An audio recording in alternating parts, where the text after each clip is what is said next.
Sponsored by Jacksonville State University with Mo Carter. The Alabama Crimson Tide riding a 3-game losing streak, and that could end tonight with a win against the Florida Gators, but they needed consistent play from everyone to do so. Senior night in T-Town, Albertville native Riley Norris honored before the game, but of course he's out for the entire season with a hip injury. In the first, Colin Sexton gets it up to Braxton Key. He lays it in. Crimson Tide go up 6-0. Later, Alabama, they can't buy a shot, and Florida is on a roll. Chris Chioza hits the jumper to put the Gators up by 9. Finally, after missing 19 shots in a row, Key gets the basket to get the bucket for Alabama, but they still trail by 10, and they trail by 19 at the break.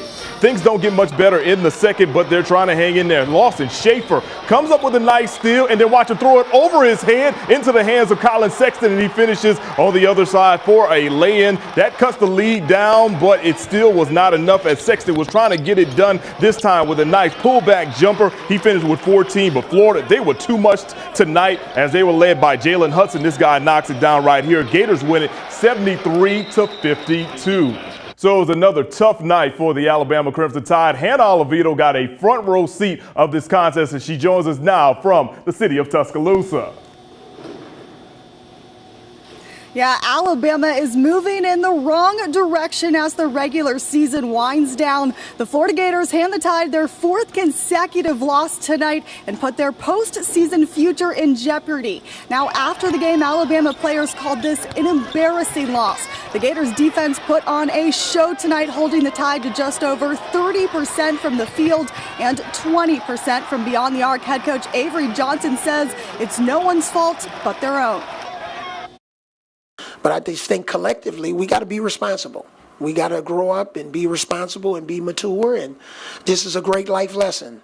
You know, sometimes in any situation, you own a business, you have a bad week or 10 days, you know, and it doesn't necessarily mean you close down the business. You just try to figure out ways to improve it.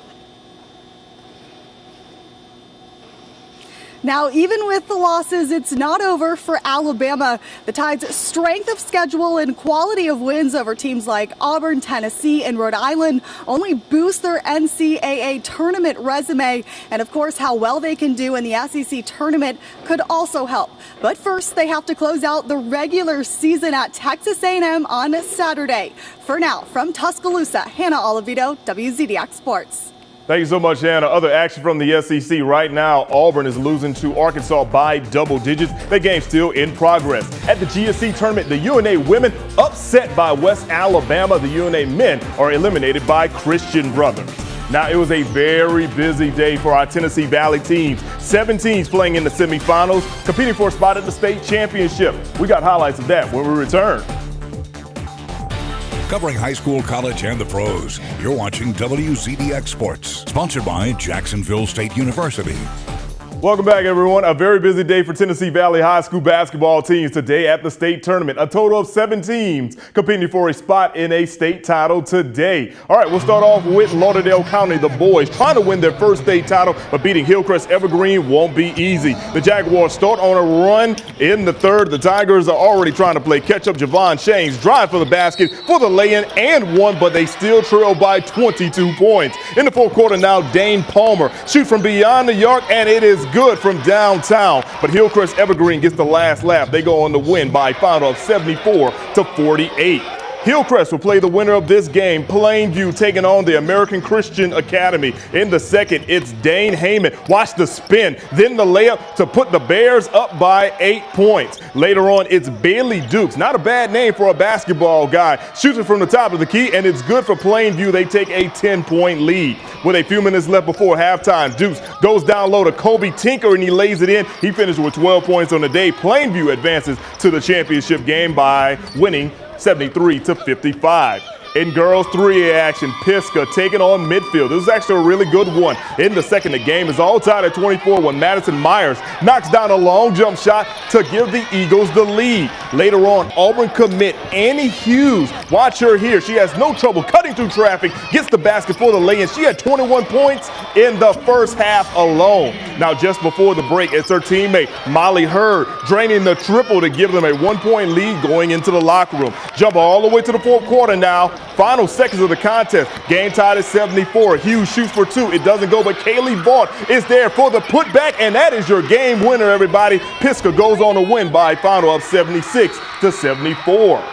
Girls 4A semifinal, Deschler trying to get back to the title game, taking on St. James from out of Montgomery today. This one wasn't even close. Taylor Akerson left wide open. She nails the three-point bucket to put them up early. Dilla in the first. Akerson comes up with the steal, dishes it to Abby Holland for the layup. Deschler's now on top, 7-2. And look, it got worse for St. James, but it was great for Deschler. They forced 16 turnovers, got 23 points off of them in the first half alone as Shamari Turkkill gets the layup. Man, Deschler wins this one easy. Final score 70-34. In other contests, let's tell you about 3A girls. Lauderdale County gives T.R. Miller their first loss of the year. They win 59-45. It'll be them against Pisgah Friday in the championship game. Madison Academy girls beat Greensboro, so a rematch in Class 4A will feature them in Deschler. In 4A boys, Madison Academy takes down Greensboro 49-46. They'll take on Cordova in the 4A championship this weekend. And finally, Butch Jones is in the news again. The former Tennessee head football coach recently meeting with Nick Saban about a position